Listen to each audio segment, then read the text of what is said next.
चलो देखो समझो इसको। घातांक के नियम है ना, लॉज ऑफ इंडिसेस। मतलब कि कोई भी दो नंबर लिए है ना, एक जगह पर कुछ नंबर हो सकता है ना, कोई भी नंबर हो सकता है। अब उसके पावर में रहे m और उसके एक दूसरे के पावर में रहे n, यानी कि पावर अलग अलग रहे, नंबर सेम रहे। जैसे कि देखो a है, मतलब क्या, नंबर सेम रहना चाहिए। क्या सेम रहना चाहिए? नंबर। और उसके बाद पावर में उसका अलग अलग है। इसके पावर में m मतलब कुछ भी हो सकता है, 1 2 3 4 कुछ भी। और इसके पावर में n मतलब इसके पावर में भी कुछ हो सकता है। मतलब पावर में अलग अलग होना चाहिए। तो उसका क्या होगा कि a है ना, ए हो जाएगा पल, उसके बाद पावर जो होगा उसके आपस में जुड़ जाएगा। जैसे कि इसके पावर में मान लो 1 है और इसके पावर में 2 है, तो 1 और जो 2 जोड़कर 3 हो जाएगा। एक के पावर में कितना हो जाएगा? 3। यहाँ ए की जगह पर भी कोई नंबर हो सकता है ना, 1 रहे तो यहाँ 1, दोनों की जगह 1 होगा। 2 रहे, हाँ, टू द पावर m। अब उसके बट्टे में क्या है? a to the power n। मतलब कि पावर में सेम है, मतलब सॉरी डिफरेंट है, और क्या है, नंबर जो है सेम है। और जब फ्रैक्शन में रहता है क्या होता है कि a m माइनस n कर देते हैं। माने कि अगर फ्रैक्शन में रहे ना तो हम क्या करते हैं कि ऊपर वाले में से किसको नीचे वाले में से माइनस कर देते हैं। बात को समझे? जब मैं एग्जांपल से बताऊंगा तुमको ज़्यादा समझ में आएगा। तीसरा देखो क्या है कि a to the power m, और फिर इसके ब्रैकेट में अगर n है तो इसका जो है गुना हो जाता है। क्या होता है? a to the power mn, मतलब कि गुना हो गया है। अगर कोई मतलब पावर में कोई अलग अलग नंबर है तो क्या होगा? गुना हो जाएगा। बात को समझे?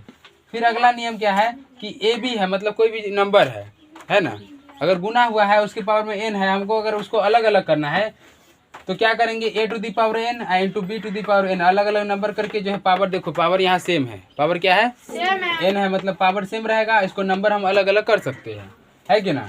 फिर a बाई बी का अगर होल की पावर m है तो हम a के पावर m और b के पावर m भी लिख सकते हैं। फिर किसी भी नंबर के पावर में अगर 0 होता है ना, या फिर किसी के भी पावर में 0 होता है, उसका वैल्यू 1 होता है। क्या होता है? 1। हाँ, याद रखना, ये जो है ज़्यादातर क्वेश्चन रहता है ये। हाँ उसको क्या बोला जाता है जो ऐसे हाँ, ये जो है ना a is equal to not 0 होना चाहिए। यहाँ a जो है 1 2 3 4 समथिंग कुछ भी रह सकता है, लेकिन a जो है 0 के बराबर नहीं होना चाहिए। बात को समझा? a किसके बराबर नहीं होना चाहिए? बाकी यहाँ पर कुछ भी रहेगा तो उसका वैल्यू 1 ही आएगा। For example 10 to the power 0 is equal to what? 0। 10 के पावर में 0 या फिर किसी भी नंबर के पावर में 0 करे तो क्या होगा? उसका वैल्यू 1 होगा। क्या होगा? 1। तो ये था। अब जो है 7th है कि a टू द पावर अगर माइनस m रहे, क्या रहे?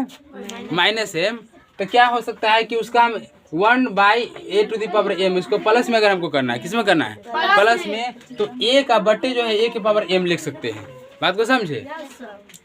फिर देखो अगर a जो है a to the power m है तो उसको फिर हमारा अगर हमको माइनस में लाना है तो a by a to the power minus m लिख सकते हैं, है ना।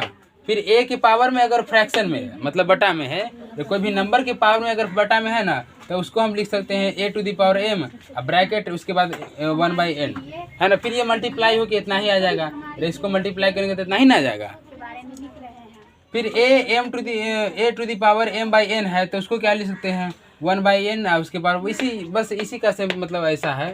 जैसे कि यहाँ क्या था कि m लिख दिए थे, यहाँ जो है n लिख दिए हुए हैं तो फ्रैक्शन में आ गया। अब इस पर जो है क्या करते हैं? एग्जाम्पल बनाते हैं। क्या बनाते हैं? एग्जाम्पल, तो ज़्यादा समझ में आएगा। देखो अब पहले वाला जो नियम है उस पर मैं एग्जाम्पल देता हूँ तुम सबको। देखो मैंने लिया है 5, है ना, और उसके पावर में अलग अलग ले लिया है क्योंकि m और n है, मतलब पावर अलग अलग है। नंबर देखो सेम है, 5 5 है कि ना। अब क्या हुआ कि 5 इसका पावर जो है जुड़ जाएगा तो 2 प्लस 3, यानी कि 5 के पावर क्या आ गया? 5 आ गया। तो उसके बाद इसको हम गुना करके लिख सकते हैं, या फिर नहीं लिखना है तो भी चल सकता है। फिर देखो नंबर सेम लिए हैं, पावर में क्या है? अलग अलग है। एक प्लस में 5 लिए हैं और एक माइनस में 5 लिए हैं, तो ये भी अलग अलग डिग्री है कि ना। तो डिग्री जब अलग अलग है तो 6, क्योंकि प्लस होता है, जब सेम नंबर है तो उसका पावर क्या होता है? जोड़ सकते हैं हम। तो यहाँ जोड़े हैं तो 5 प्लस माइनस 5, तो 5 के जो माइनस हो गया है तो 6 टू द पावर 0 आ गया। इसका वैल्यू क्या होगा? 1। अभी बताया था ना मैं कि किसी के भी पावर में 0 होता है तो क्या आता है? 1 आता है। तो देखो यहाँ 1 आया कि ना।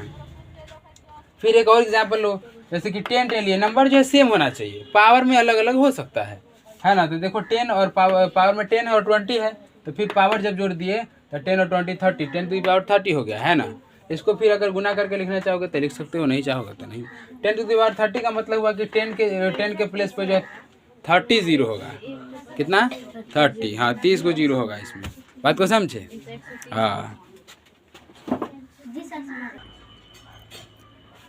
अब देखो दूसरा नंबर क्या है, दूसरा रूल कि ए बटे ए, उसके पावर में क्या है, अलग अलग है। इसकी पावर में एम और इसके पावर में क्या है, एन। मतलब अलग अलग पावर रहे, डिग्री अलग अलग रहे तो क्या होता है कि A to the power M minus N हो जाता है। मतलब पावर घट जाता है। क्या होता है? घट जाता है। अब जैसे कि एग्जाम्पल देखो, मैंने नंबर लिया है 15 और 15, नंबर सेम है, पावर क्या लिया अलग अलग, 5 और 6 लिया है डिग्री में, है कि ना। अब क्या होता है कि डिग्री घट जाता है, यानी कि 15 में से जो है इसका पावर 5 था तो 5 में से घटा दिए 6, तो 5 में से 6 घटाए तो -1 आ गया, है कि ना। इसको फिर और आगे बढ़ा सकते हैं लेकिन यहाँ पर ठीक है। फिर देखो दूसरा एग्जांपल लिए है कि 8/10 sorry 8 to the power 10 upon 8 to the power 2। मतलब क्या लिए है, डिग्री जो है अलग अलग है। तो फिर यहाँ माइनस किया है तो 10 में से जो है पहले वाला में से इसमें से माइनस करेंगे, 10 में से 2 माइनस किए तो 8 टू दी पावर 8 है ना। इसको 8 को क्या किए हैं, 8 को 8 बार हम गुना कर सकते हैं, इसको और आगे बढ़ा सकते हैं।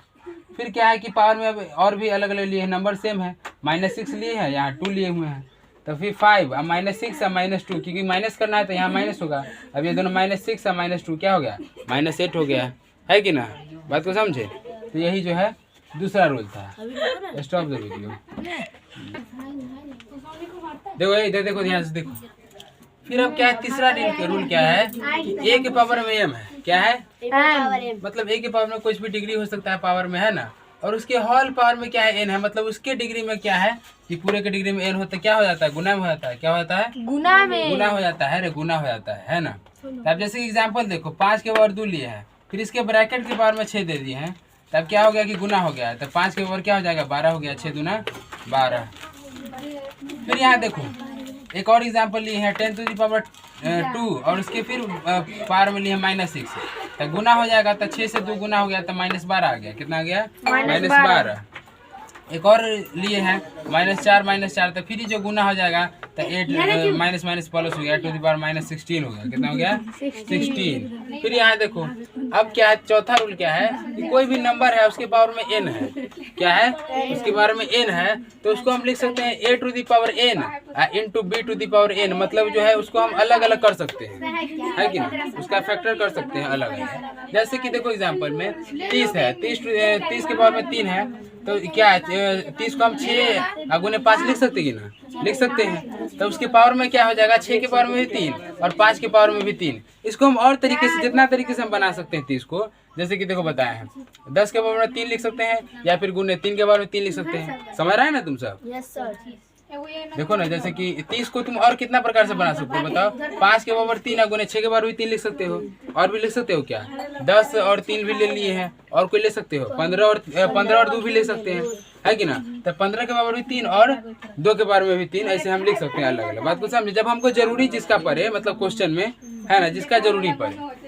एक और एग्जांपल देखो, a टू दी पावर 10 है, तो इसको हम क्या लिख दिए, 2 के पावर 10 अगुने 4 के पावर 10 लिख दिए। मतलब पावर जो है सेम रहेगा, नंबर जो है अलग अलग कर सकते हैं, है कि ना। फिर अगला रूल है कि अगर 2 नंबर है फ्रैक्शन में a और बटे b और उसके पावर में m है, क्या है, m, तो उसको क्या लिख सकते हैं, a to the power m upon a to the power n। For example 5/6 लिए हैं, इसके पावर में 6 है ना, तो इसको हम क्या लिख सकते हैं, 5 के पावर 6 बटे में 6 के पावर में 6, है कि ना। फिर 10/8 है, तो इसको क्या लिख सकते हैं, 10 के पावर 3 और 8 के पावर 3। बात को समझे? फिर आगे इसको सॉल्व किया जा सकता है। देखो बच्चे 6 रूल्स क्या है कि किसी के भी पावर में 0 हो, क्या हो, 0, तो उसका वैल्यू क्या आता है, 1। यस। जहाँ a जो है 0 के बराबर नहीं होना चाहिए, किसके बराबर नहीं होना चाहिए, 0 के आप कुछ भी ले सकते हैं लेकिन 0 नहीं होना चाहिए। बात को समझे? एक जगह पर 0 नहीं होना चाहिए। जैसे कि देखो 8 के पावर 0 यानी कि उसका वैल्यू 1, 10 के पावर 0 यानी कि उसका वैल्यू 1, x के पावर 0 यानी कि उसका भी वैल्यू 1, है कि ना। अब उसके बाद 7th रूल है कि किसी के भी पावर में a टू दी पावर मान लो -m है, तो उसको क्या कैसे लिखते हैं, 1/a के पावर m लिख सकते हैं। फॉर एग्जाम्पल 8 के पावर में -2 लिए हैं, तो इसको लिख सकते हैं 1/8 के पावर 2। देखो यहाँ माइनस था तो यहाँ प्लस में आ गया कि ना, यस बात को समझे। फिर यहाँ दूसरा एग्जांपल देखो, 8 के पावर में अगर -10 लिए है तो वही 1/8 के पावर 10 प्लस में हो गया है। बात को समझे। फिर अगला रूल है ए के पावर में m, किसके पावर में ए के पावर m। अगर इसको मैं फ्रैक्शन में लिखना चाहूँ तो इसको लिख सकते हैं 1/a के पावर माइनस m। कितना लिख सकते हैं माइनस m। फिर 10 टू द पावर 20 अगर ली है तो 1/10 टू द पावर माइनस 20 लिख सकते हैं। उसी प्रकार ये एग्जाम्पल दिए हुए हैं, है कि ना। इस टाइप से तुमको अपना जो है देख लेना। अब देखो 9th रूल क्या है कि किसी के भी पावर में अगर फ्रैक्शन है, क्या है फ्रैक्शन, तो देखो उसको कैसे लिखे हैं, a के पावर m उसका ब्रैकेट करके 1/n लिखे हैं। जैसे कि देखो 10 के पावर 5/2 है ना, मतलब फ्रैक्शन में है पावर, तो उसको 10 के पावर 5 इंटू 1/2 लिख सकते हैं। फिर ये गुना हो जाएगा तो इतना ही आ जाएगा, 5/2 आ जाएगा कि ना। फिर यहाँ देखो एक और एग्जाम्पल लिए हैं, 8 के पावर 5/6 लिए हैं, तो इसको क्या लिख सकते हैं 8 की पावर 5, इसका ब्रैकेट है 1/6। फिर जब इसको मल्टीप्लाई करेंगे तब 5 से जो हो जाएगा, क्योंकि गुना में तो घात जुड़ जाता है, तो जुटेगा तो फिर सॉरी यहाँ गुना में हो जाएगा तो 5/6 ही आएगा, है ना। 10वां देखो a के पावर m/n, फिर वही है, तो इसको एक और इसी टाइप का है, तो इसको एक और तरीके से लिख सकते हैं। a के पावर पहले भी बटा में, मतलब बटा में लिख दे, और इसके बाद m जो है बाद में लिखे, फिर भी हमारा आंसर वही आएगा। जैसे कि देख लो 8 टू द पावर 6/3 है ना, तो इसको हम बटा में 1/3। हाँ, वो जो m है उसको हम n की जगह पे नहीं ला सकते। किसको वो जो वहाँ पे m है, m है, यहाँ पर अगर लाएंगे ना उसको तो ना बताया है, यहाँ रूल था ना, देखो ना, यहाँ अगर a के पावर m है, मतलब जो ऊपर वाला है, यहाँ देखो जो ऊपर वाला था, तो वो जो है गुना होने पर फिर यही आना चाहिए, इस टाइप से रहना चाहिए। अगर यहाँ तू m रखेगा ना, तो यहाँ m जो है पावर में सीधे रहना चाहिए, फ्रैक्शन में नहीं रहना चाहिए। किसमें नहीं रहना चाहिए? फ्रैक्शन में। यहाँ फ्रैक्शन में रहेगा, ये 1/n जो है यहाँ फ्रैक्शन में रहेगा, m सीधे यहाँ रहेगा, तो ये जो है फ्रैक्शन में नहीं रहेगा। बात को समझे? हाँ। फिर जैसे कि एग्जाम्पल देखो 8 के पावर 6/3 है, तो 8 1/3 और उसके बाद 6 दे दिए हैं। फिर 10 टू द पावर 7/2 है, तो उसका क्या है कि 10 1/2, और फिर इसका पावर में 7 दे दिए, फिर गुना करेंगे तो 10 के पावर 7/2 ही होगा। बात को समझे? Yes sir. सो कल जो है हम जो है बताएंगे क्या, चलिए चर्चा करेंगे करनी के बारे में, शॉर्ट्स के बारे में। आज भर के लिए इतना ही है कि ना, चलिए बंद कीजिए। लाइक और हेलो फ्रेंड्स, हमारे सर NCERT एवं SCERT के पैटर्न पर आधारित राष्ट्रीय आय सह मेधा छात्रवृत्ति की तैयारी करवाते हैं। अगर आपको इसकी तैयारी करना है एवं पढ़ना है तो आप इस वीडियो को लाइक एवं सब्सक्राइब जरूर कीजिएगा। यह अष्टम वर्ग का पढ़ाई है।